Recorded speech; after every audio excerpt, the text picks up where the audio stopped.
Yeah, hello. This time round, I remembered to put the episode number on the slide, so I won't make the mistake, as I usually do, saying, is it up episode 16 or 14 or 17 or whatever? So, welcome everybody. Um, Glad to have you here. Sorry for the week delay, that was my fault. And it's great to have my friend Jace Finman with us today. And we've known each other for quite some time. I think about last count was about 13 or 14 years or something like that. Jace, worked together in the Middle East, had a blast together there. Yeah, so welcome. And this is Yeah, also your second visit. that's right. No, thanks for having me back, Johan. Good morning or good afternoon to you. Yeah, I appreciate you having me today. I'm excited to talk about assessments and the role that they play in one's learning experience. That's awesome. Jace, I think both myself and you have a little bit of a disclosure. You've obviously got morning traffic preparing for school. So if something happens that Jace can't control, he can't control it. And my disclaimer is that I've got a terrible cold and actually a little bit of bronchitis. So if Oh, I have to no. go on mute and just do what I have to do, please bear with me.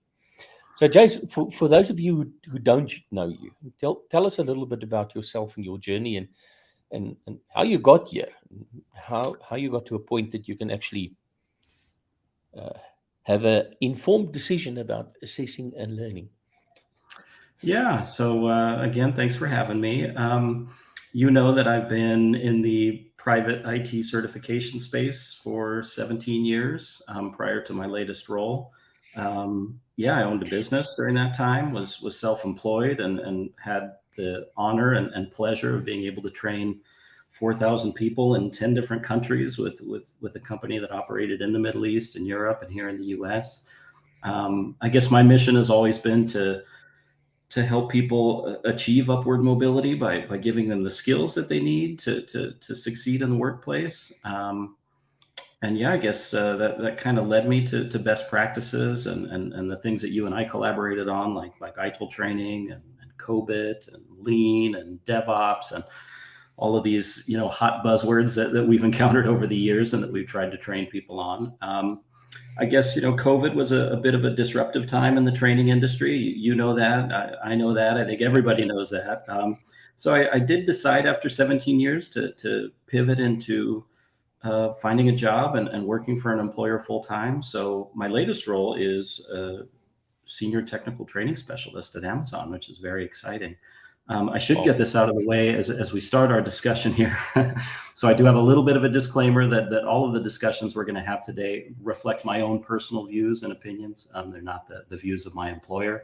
So I just want to provide some clarity there. But yeah, I've recently joined Amazon, helping them upskill their software development engineers and technical program managers in cybersecurity.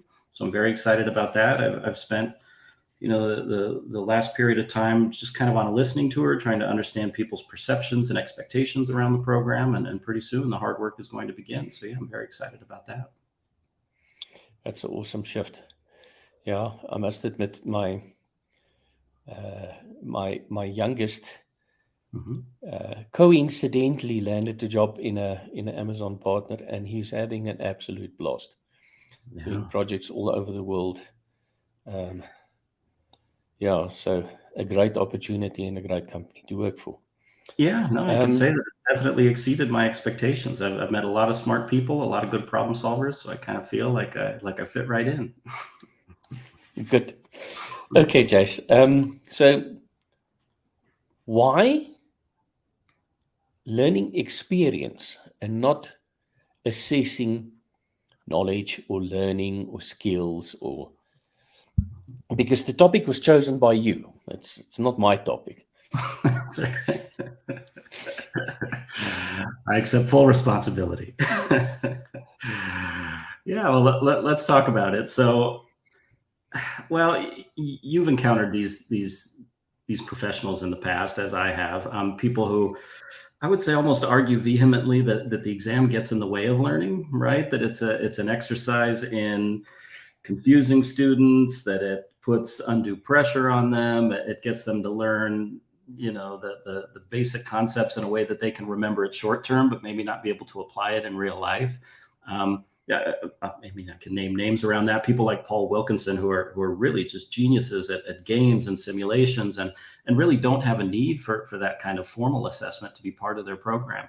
But I guess, for people like you and I who've been doing private certification for years and years and years, it's almost blasphemy to hear that kind of argument, right? I mean, because people sign up not just to learn the concepts, but really to get the certification and to have the stature that's associated with it. So yeah, I guess, I understand the theoretical arguments on both sides, but I wonder what your perception is of the situation, whether things have panned out that way, where certification is kind of on the decline now, it's kind of on the wane, or whether certification has just sort of come in and taken up all of the oxygen. What's your take on it? Okay, so you've turned the cards on me, hey? I have, yeah. So yes, I mean, I've been very vocal about this for a very, very long time. I'm absolutely anti organizations that are forced to teach people to pass exams. Okay. I understand that there are financial and structural limitations in terms of the assessment for certification, and that's most probably why most certification programs looks the way they do. Right. That's one of the reasons why I've chosen to throw my hat into the ring with Exxon, because all of their professional certification programs includes practical assessment, which I think is absolutely vital. You can't call yourself a professional or a master and then be a master of none. Yeah. And that's what I really like about these types of programs. I think we can do a lot more. I think we can use technology to better evaluate somebody's ability to do things. And specifically, if you talk about different learning styles, people who, I mean, like myself, I'm actually a kinesthetic learner. I learn by doing stuff. Yeah. I absolutely detest exams. I mean, I've written hundreds of exams over the years because I have to if I want to train this stuff. But I hate it. Every time I do it, I absolutely detest writing the bloody exam. So that's my view of it. It's out of the way. Anyone who wants to blame me now, that's fine. It's done and said. Can't pull it back. Oh boy, don't be shy. I mean, speak your mind, right? Yeah, but Jace, you know I'm one of those oaks that opens my mouth to change my feet, eh? Well, so I can tell you what I'm observing on my end of things. So I think the last time we got together, I talked about this cybersecurity degree program that I had joined, and I guess what I've observed there, which is kind of interesting, is first of all, academia is starting to jump onto the bandwagon of certification.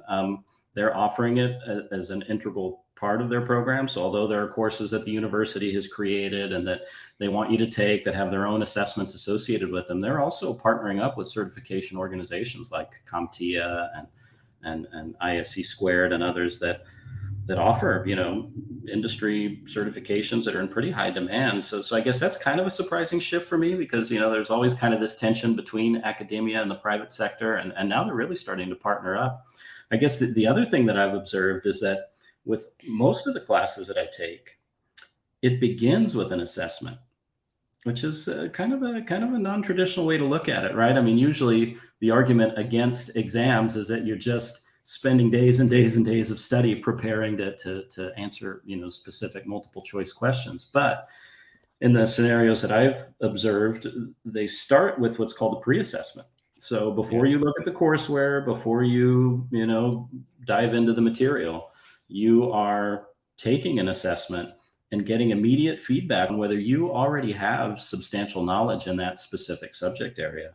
And if you do, then, you get a high score, and maybe you have some confidence to go and take the final objective assessment.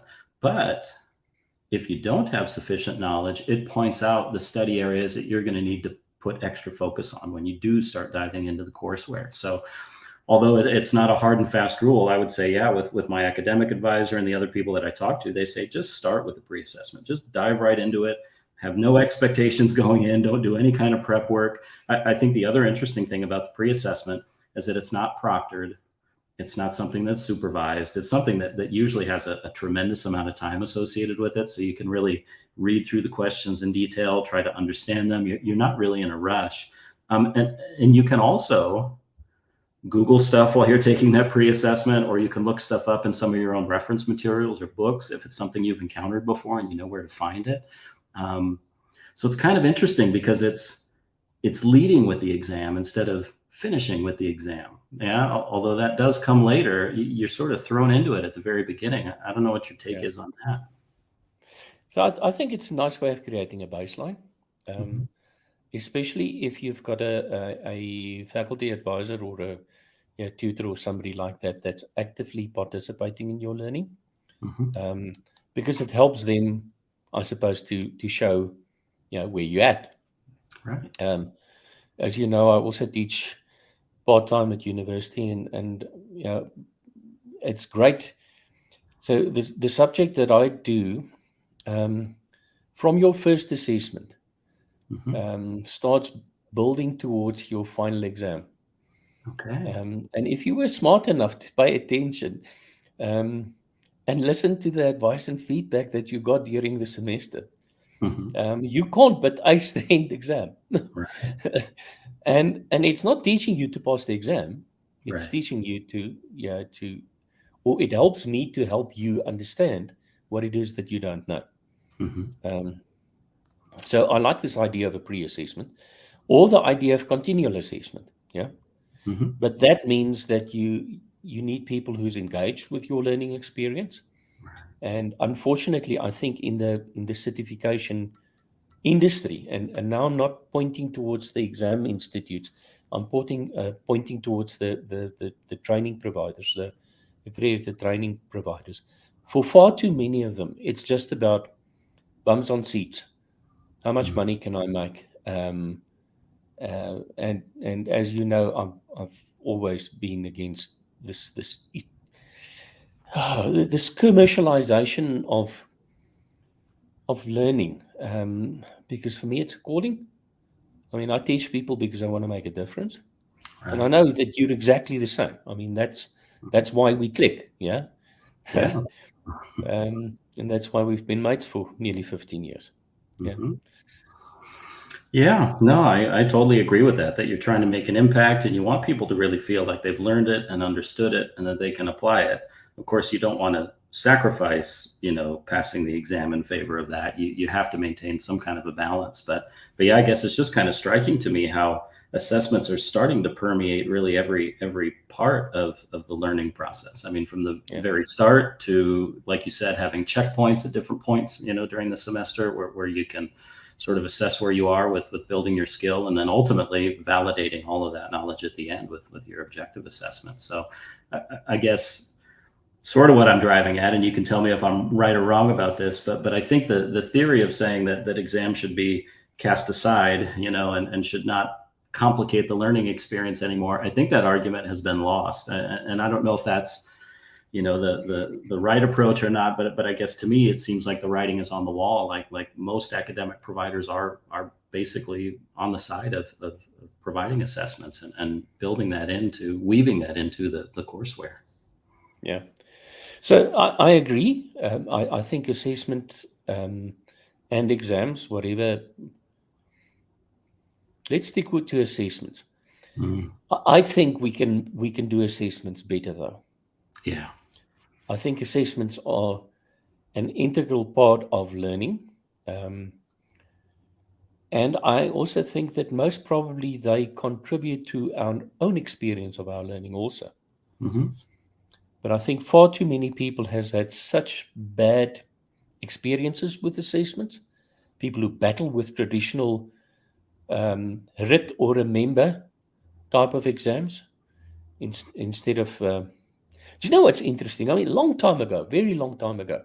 When was that? Let me think. early 90s. Okay. I was a Novell CNE, and I did my upgrades up to, I think, Novell 3.2 point something. Hmm.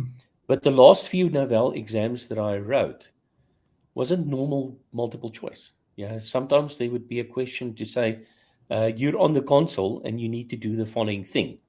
And then Right. they give you a screen to do something. Hmm. And that's how they assess you whether you know how to do that. I love that approach. Why can't we have more of that? Yeah. Um, think about the people that you teach, the guys who's uber techies.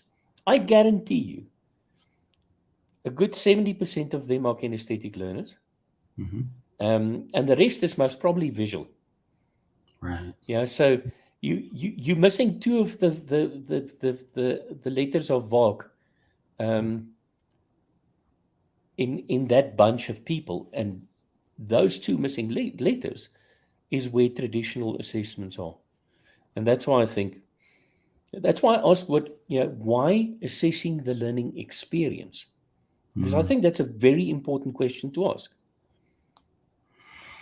It is, yeah, and so a lot of the exams that I've taken lately as part of this program, I've taken the CompTIA A plus exams and taken the Network Plus, and they have a kind of a mixed emphasis. So there is the traditional, simple multiple choice where there's just one answer that's correct out of a list, and you get it right or wrong.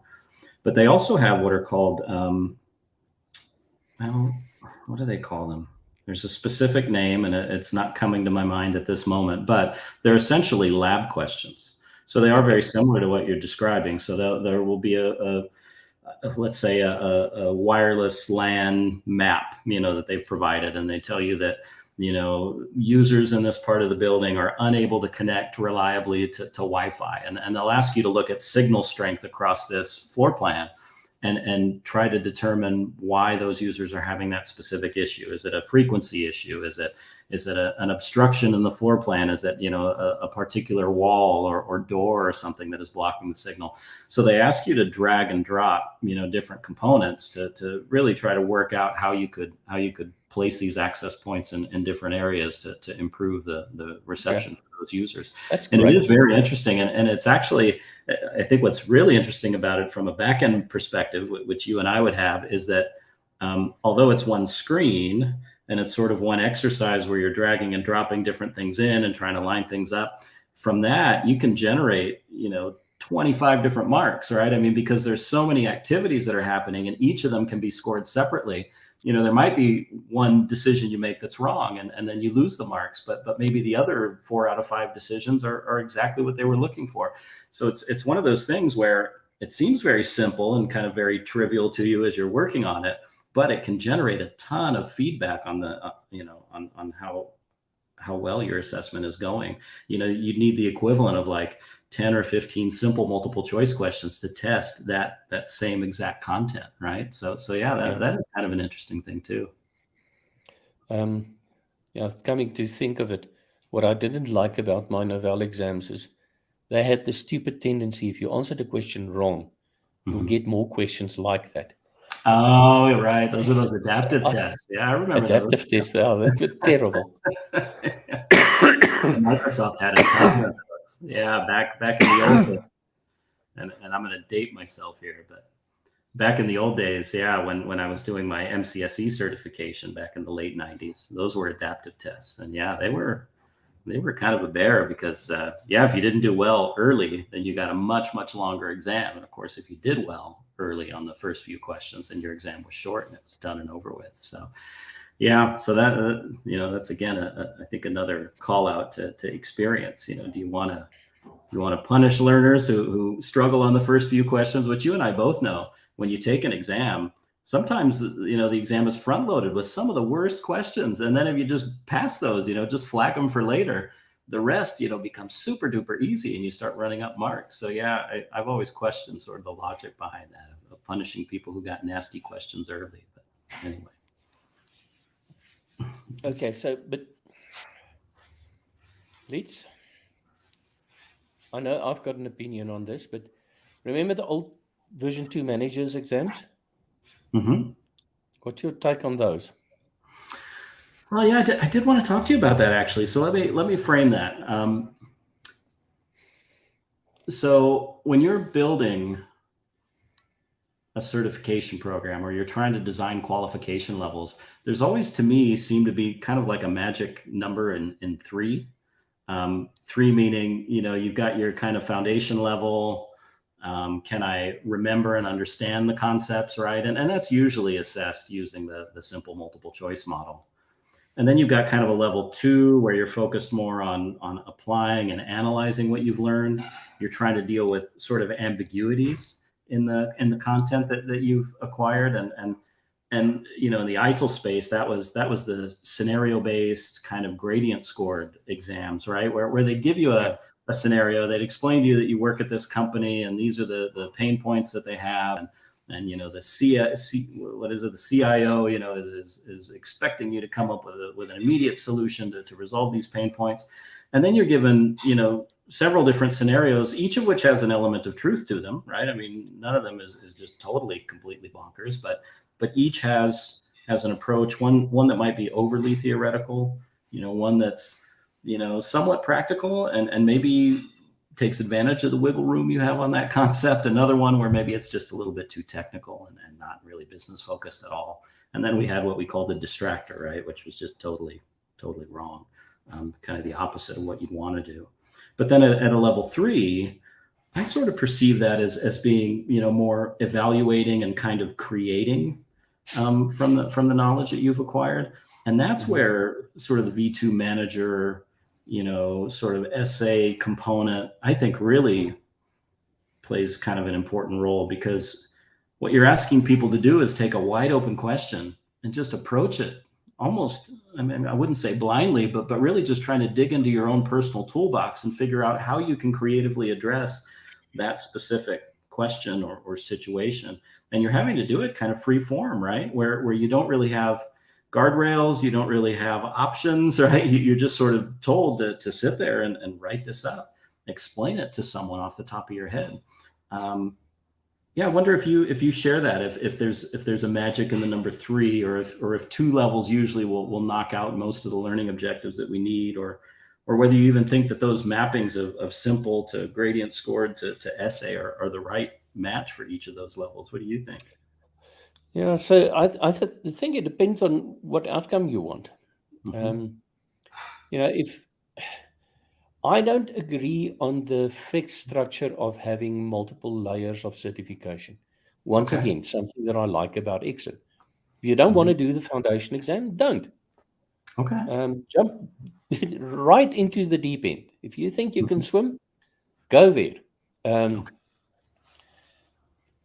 Because there's so much duplication in any case. Yeah. Right. So why not? Yeah.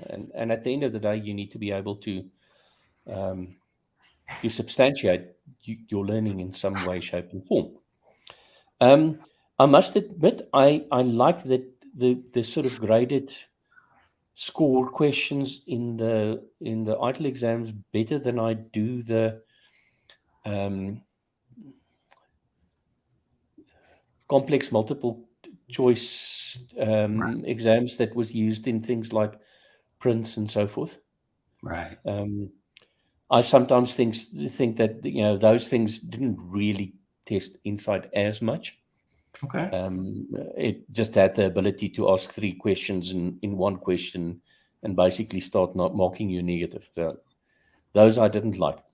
Okay. But horses for courses. What are you trying to achieve? Mm-hmm. Um, what I do, however, think is that we've never, in the certification industry, we've never been able to get people to buy into the fact that they don't need the top certification. Right. Everybody always wants to go to, the uber duper, super duper level of whatever it is that they do. And I mean, you can just look at Novell, Novell, ITIL. Mm-hmm. Um, they've tried it now 4 times, and every time it sort of fails. Right. Everybody wants to be a managing professional or a master or Mm-hmm. whatever, an expert or Mm-hmm. a professional or a whatever. And once again, horses for courses. Yeah, we need to help learners understand why they want to learn. And I think that also contributes maybe to the experience that they have of learning. Right. I mean, how many times have you had students in your classrooms that said to you, "This is wonderful stuff, but I'll never be able to do this at work"? Yeah, that's happened a lot. I wouldn't say it's the majority of the time, but I do hear that feedback pretty regularly. Yeah. Yeah, and the problem is those who speak up are far less than the silent majority. Yeah. So I love engaging people where we can do something about learning in the workplace. Right. And as you know, I've basically closed down my ATO. I'm still it's an ATO, and I still teach and do certifications, but I do it as part of other stuff that I do.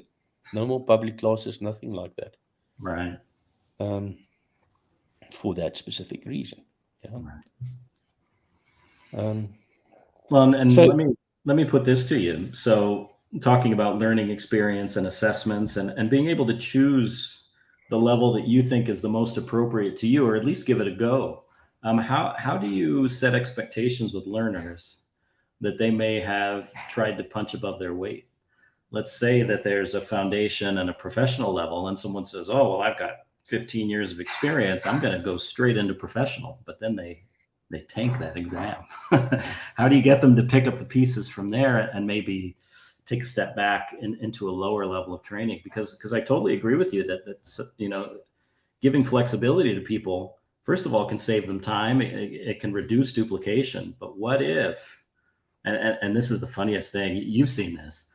I'll have someone come to a class who says, I'm a senior incident manager for the last 10 years, and they completely bomb the incident management questions because they have a certain way that they like to do it in their organization, and that's not what they're seeing on the exam, right? So how do you help someone pick up the pieces if they decide to go in at a higher level that they think is appropriate to their level of experience, but they're actually not understanding the concepts or the best practice at that level on their first go round?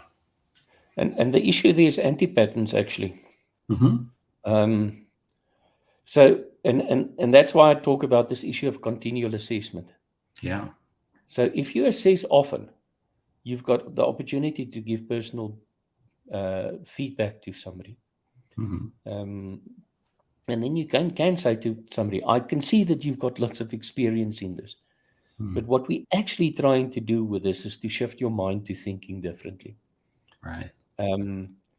And maybe you need to understand the fundamentals a little bit better because they have changed since you started learning this stuff. Right. So I don't say go and do the foundation exam or whatever, but at least go through the foundation material. And most of the time, I just give it to the people for free. Right.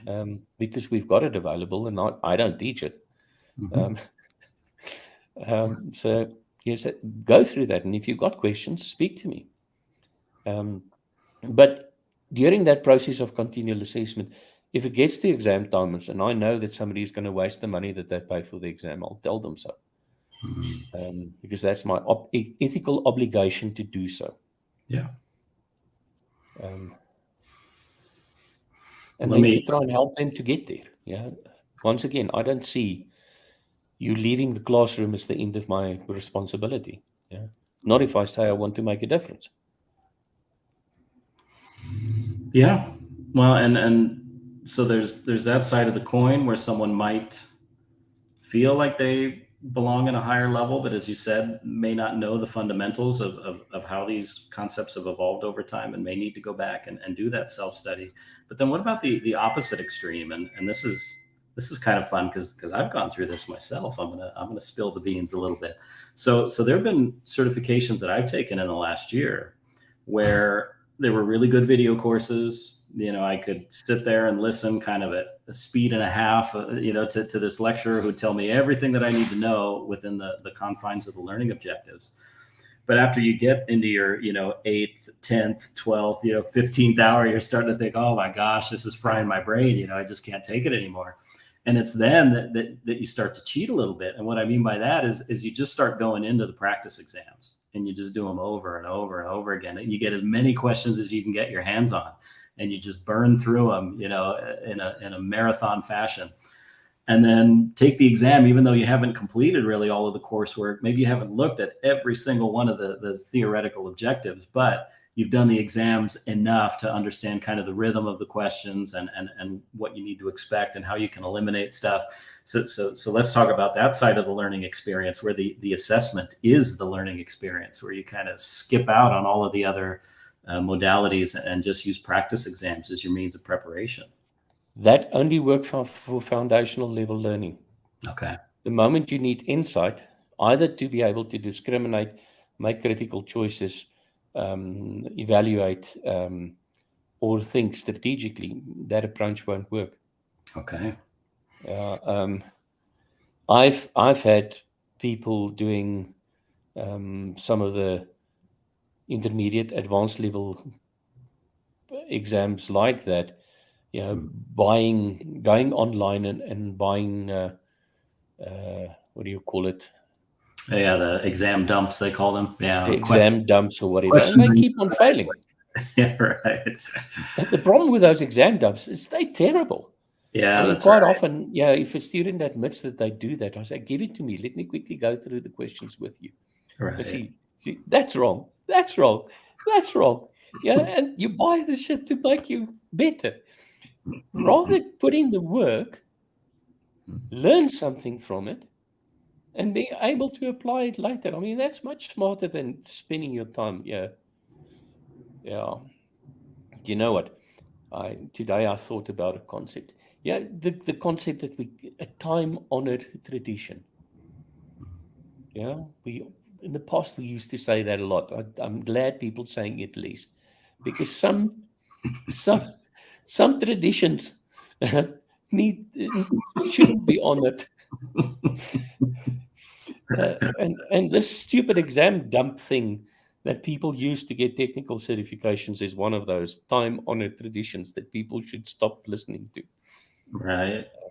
I wish I can make it illegal for exam dump organizations to operate.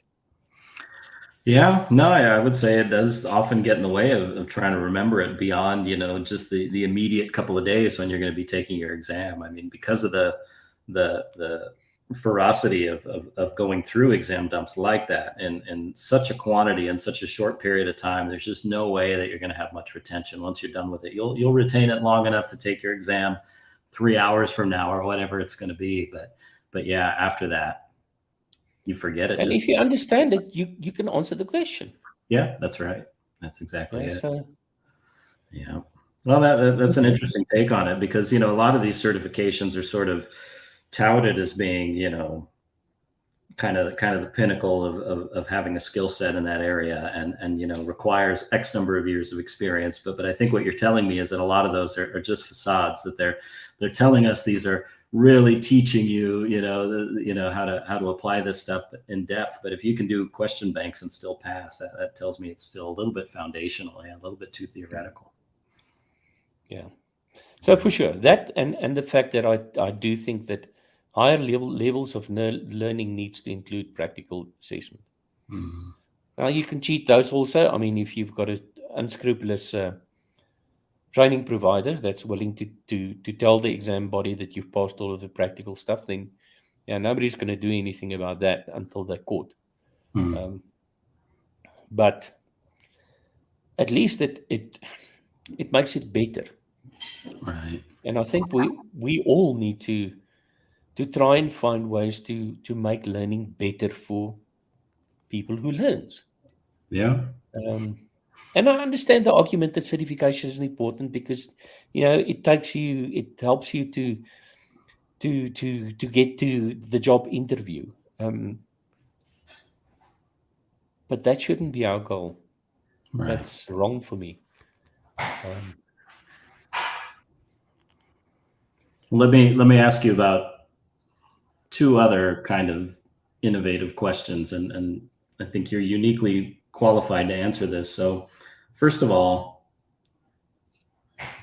what about offering qualification levels internally, or having a certification program internally that doesn't incorporate all of the oversight and overhead of a private certification program, where you have, you know, super duper secret private exam banks, and an army of proctors, and a whole infrastructure around monitoring people via video camera and going back and scrubbing those recordings. I mean, all of those extraneous things aren't necessary in an internal environment. But when you talk to people in companies and you sort of ask them, what would you want a training program to include, what I've heard universally from people in the past is they want it to be challenging, right? So they want it to be practical, and they want it to address their needs, but they also want it to be challenging. And when I've brought up that idea with organizations in the past, well, why don't we deploy kind of an internal exam or an internal certification program that would let people level up? Their eyes kind of light up and they get excited about that. I guess it's just because of the stature that's associated with exams, right? That if you've gone through kind of a challenging exercise and you've taken an exam that not everybody can pass, it's kind of a badge of honor, right?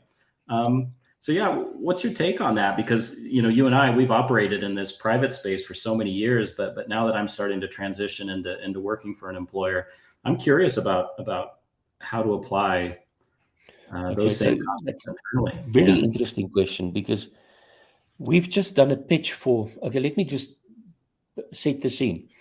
In South Africa, in higher education, and most of the European countries, I don't know in the US, but definitely in the UK, because we've adopted most of the ideas from the UK and South Africa. The concept of outcomes-based education meant that there are different certificates and diploma courses that are government certifications.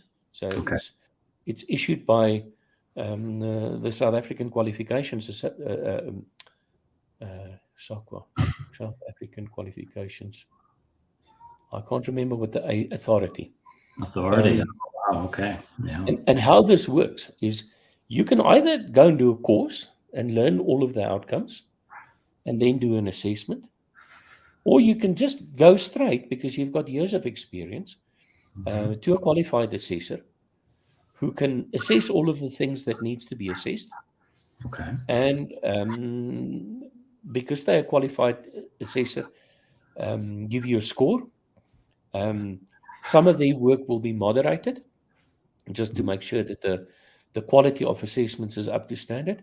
And if you meet the assessment criteria, you get the qualification. Now, what makes this interesting is that there are people within industry that's got, say for instance, you're a fitter and turner. You've done this for years. Yeah. You know all the stuff.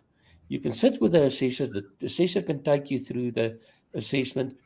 They will also then tell you, no, sorry, you don't make the criteria. And these are the learning areas that you need to improve to be able to make the criteria. You can then go back and choose to go and do a course, or go and speak to your foreman or whatever, or a colleague or whatever, and learn about that stuff and do the assessment again. Why not? Yeah. And what's great about it, if you do these things in the South African context, every organization needs to contribute a portion of their payroll to a learning. What is the word that I'm looking for? It's sort of like a pool. Yeah. So you pay it over to government. Okay. And any learning that qualifies, you get the money back. So there's an incentive for people to actually create these workplace learning programs based on existing qualifications. Now, this is where the problem comes in. Existing qualifications is 10 years out of date. Right. And that's where the issue is. Yeah. So we've just done a tender, and we're hoping to find it for some of the organizations that plays a role from industry's part in the scheme, to go and help them build a online platform where people can do self-assessments. Right.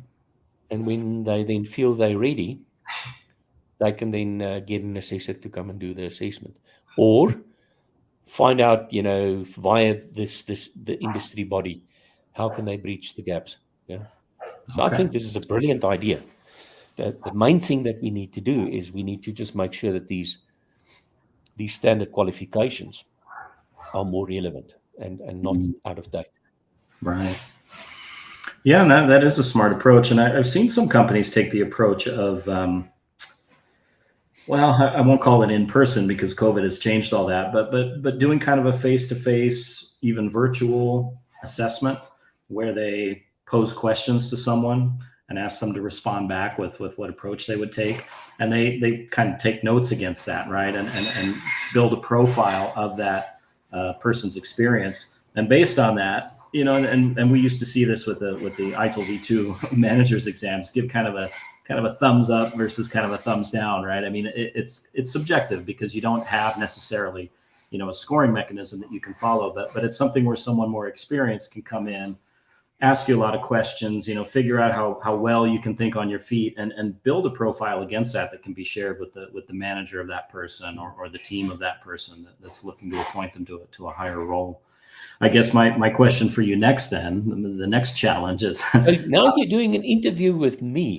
Yeah. You're really sneaky. You bastard, you. You have so much more experience than I am. So what else am I supposed to do? So how do we do that at scale, though? Because if you work for a Facebook or a Google or an Amazon or a Netflix that has hundreds of thousands of employees, how do you deploy smart qualification levels then, and how do you not lose the human touch, despite having this need for automation? I think I've got the answer, and the answer is more than 50 years old. Okay. It's actually in the lean management approach, Mm-hmm. where the job of any supervisor or manager is to go see, ask why, and show Mm-hmm. respect.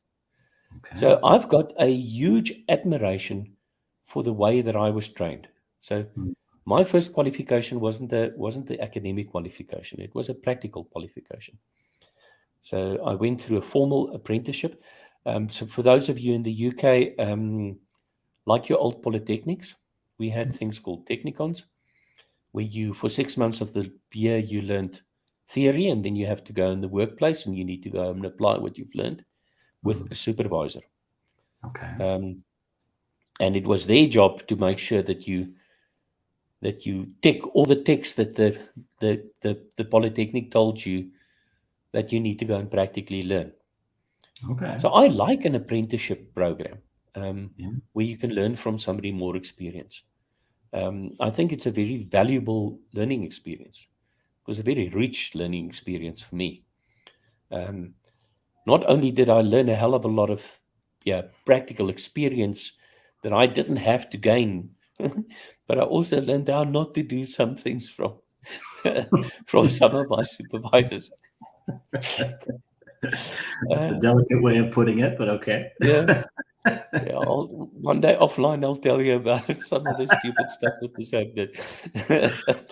Oh, boy. But there were a ton of good things that came out of it, and some very valuable lessons that I kept, that have stayed with me for the rest of my life. So I think if you want to develop an in-house learning program, you need to make learning part of the fabric of the organization.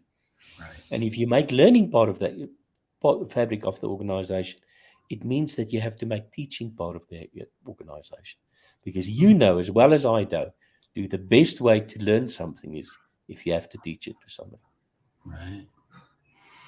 Yeah, that's an interesting take on it. So I guess that's something I hadn't considered, and it's kind of an obvious point, but I guess, in the private certification space, we think of sort of letting the manager off the hook, right? The manager doesn't necessarily have time to teach this to their employees, so they pay us some money to send this candidate here and to have us, kind of give them a crash course in it and help them get certified so that they start to understand the vocabulary of the organization and can operate effectively.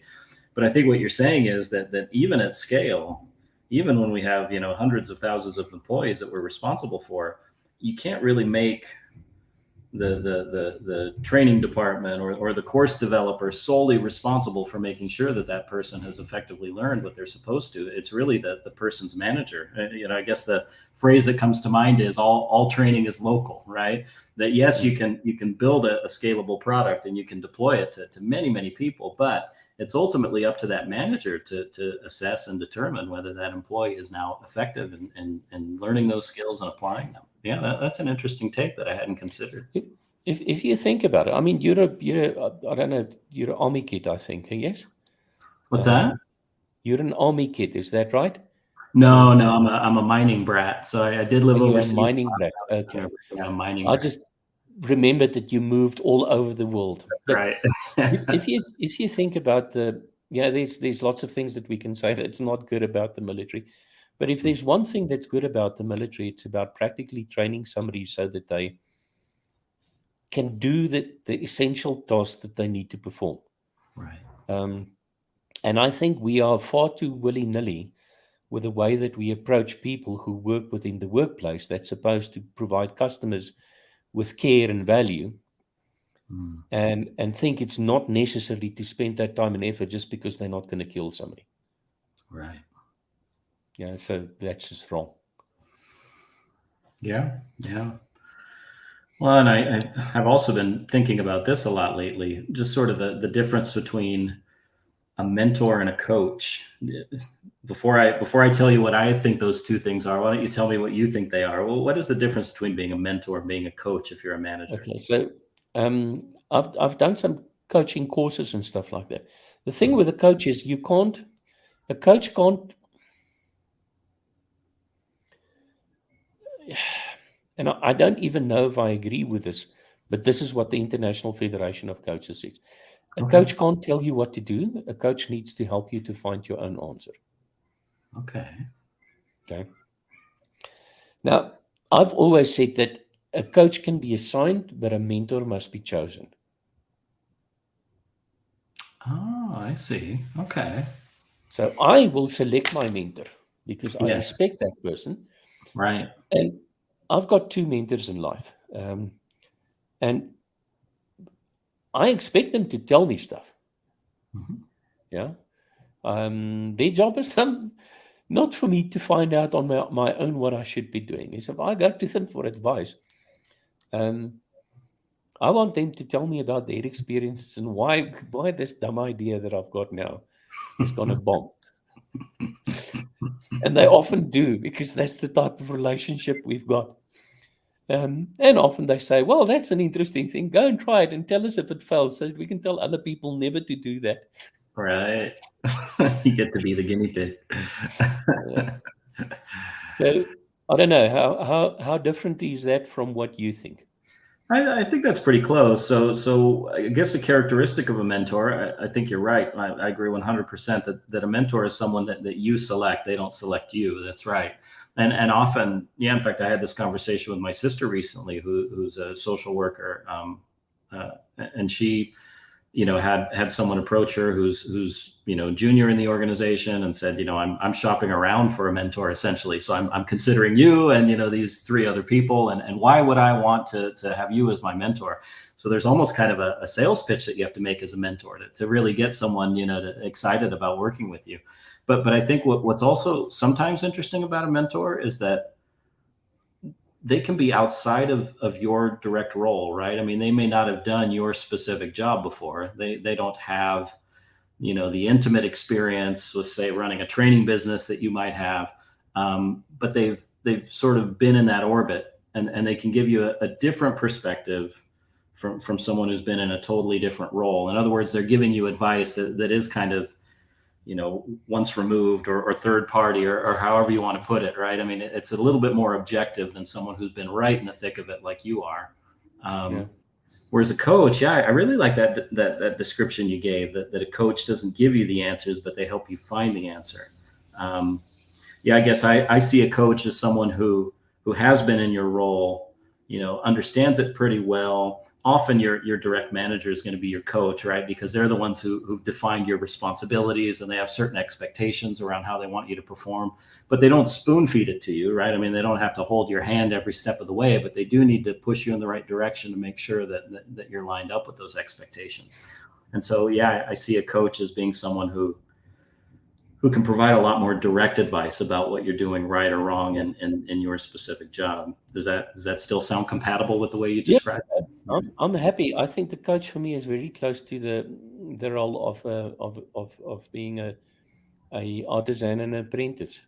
Mm-hmm. Yeah. Yeah. And incidentally, neither of my mentors are in the IT industry. Mm. Is that They're right? Okay. completely removed from what I do. Oh, wow. Yeah. Okay. For me, my evaluation criteria of a mentor is that I first of all can respect the person for who they are, Mm. um, what they stand for, and what they've achieved. Right. Yeah. So it's more Um, about the whole picture of that person, not necessarily just their success in business or their stature in the community, but really what kind of person they are, what beliefs they Absolutely. have, right? Yeah, whether you share the same morals, things like that, right? Yeah, I Yeah. understand. No, absolutely. Okay. So now for the last 5 minutes, I'm going to put you on the spot. Oh no. Um, yeah, no, you have to.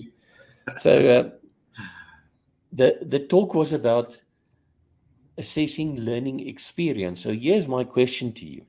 Mhm. What are the 5 things that you're going to do? You said that your work of understanding is now coming to an end, and now you have to go and make sure that everybody within your sphere of influence Mhm. um, build certain capabilities and competencies. Mhm. So, what are the 5 things that you're going to do to make sure that you make their experience of their learning engagement, let's call it that, Mhm. meaningful? Yeah, so that's a really good question.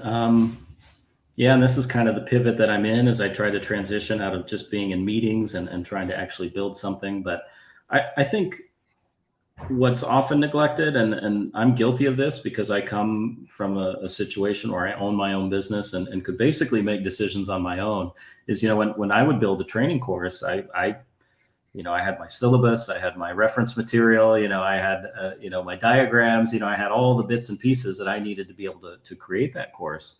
And then, I'd build it out and deploy it, and I'd start getting feedback from people who actually took it, but it would be launched long before that feedback round, was very comprehensive or complete. Um, I think what's different about working in an internal situation is that you have a whole stakeholder network that you need to establish, and you need to run ideas by people before launch, not after launch. Mm. Of course, there will always be feedback that you gather after the fact, but beforehand, you also have to make sure that you're on the right track, especially when you're in an entirely new organization. So I guess what I've thought about is enabling collaboration online where I can pull in different stakeholders at different times, ask them very specific questions that are pertinent to them. I think one mistake that you see with online collaboration these days is that you'll have 25 people in mind that you want to talk to, and so you just invite 25 people to a group and you just tell them, hey, come on in and take a look at this and follow it at your leisure. But what you really want is kind of a short-term momentum that sort of propels that engagement. So I've thought a lot about trying to bring people into that group temporarily, asking them very specific questions, but making sure that there's a history of all of those interactions in one place so that people can come in and see it. But I guess that group interaction would be sort of by invitation only, and it would be for a limited period of time. That way I really get the information Yeah. from you that I need, which is partially a courtesy of not wasting people's time, but also making sure that we have a very focused conversation. As far as learning experience is concerned, in larger companies, you'll often find learning paths be kind of a mishmash of different resources, right? So they'll say, here's some documents you need to read, and here's some courses you need to take, and here's some videos that you need to watch, and so it's sort of put together. But I think what you and I have done historically in the private certification market is we like to really provide kind of a unified experience, right? We like people to just know that there's one place that they need to go to gather all of that information, and that it's done in a way that's very story focused, right? That there's a narrative, kind of a logic to moving from one lesson to the next. It's not sort of random. So those things are also at the top of my mind. I guess also just, given my background, making sure that there's a good mix that serves the different learner needs, right? Making sure that we've got diagrams for visual people and audio and video for people who like to see things presented or explained to them verbally. Also having, the exam or assessment component so that people can feel like they're being tested and challenged a little bit, and so that they have that stature associated with it. So yeah, there's that. And then one thing I wanted to run by you, and I'm curious to know if this is a trend overseas or not, but one big thing that I see here in the US especially is a big focus on accessibility, helping people that have visual impairments, hearing impairments, things like that, potentially, having learning challenges, designing courses that really help them be able to complete the learning objectives too.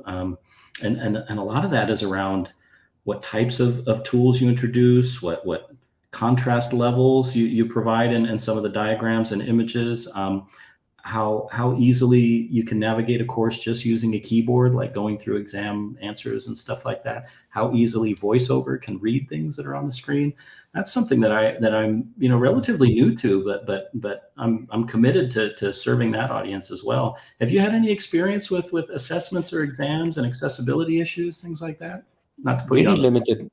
limited. Yeah, as you know, most of the times when we were exposed to these things before, the answer was, yeah, you get more time, which is not a solution. Right.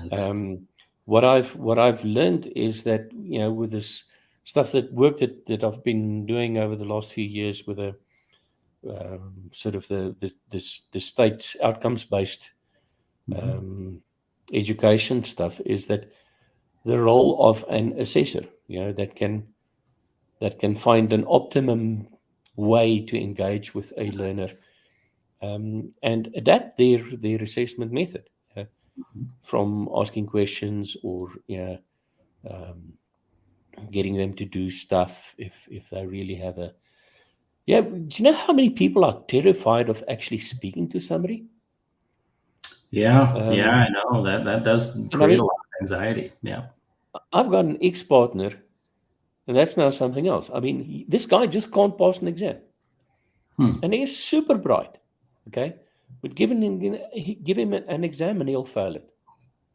Um, yeah, so it's unfair to exclude people because Right. they don't fit the mold.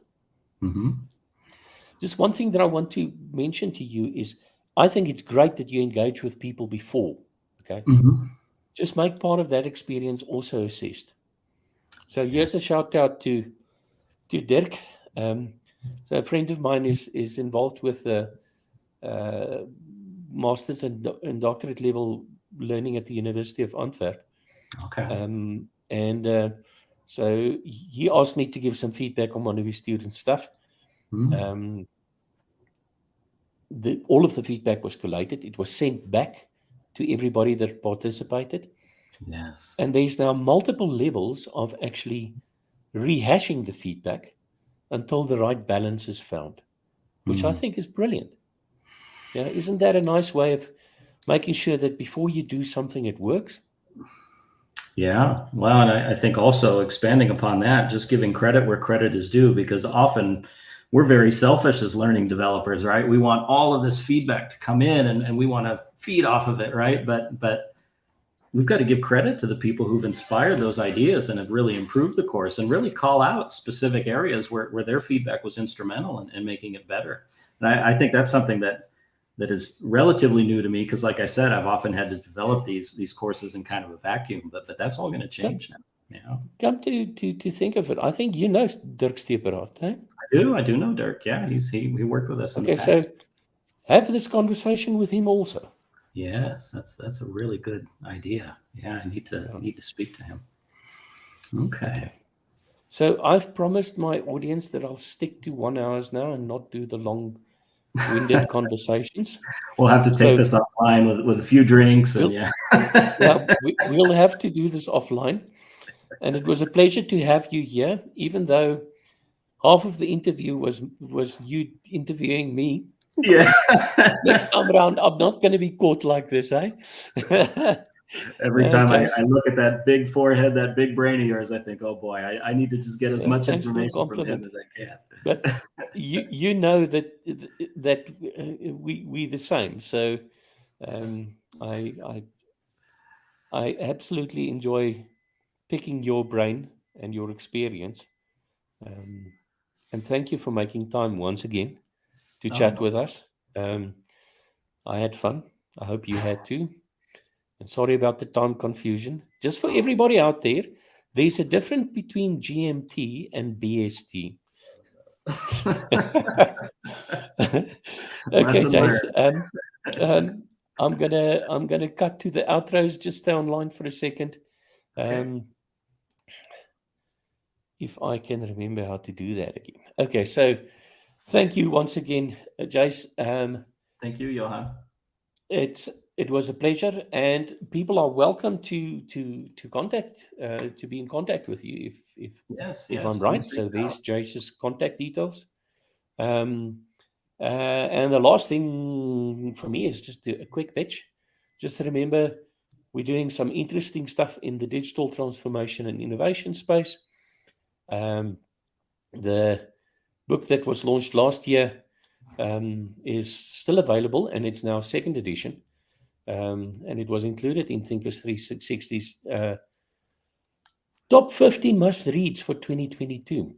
That is awesome. And I've just a month ago, we've launched Out Innovate the Competition, which is a simple design thinking approach where you can come up with brilliant, workable, innovative ideas for your organizations that's tested, commercially tested, in less than a week. Thank you, and thanks for joining us.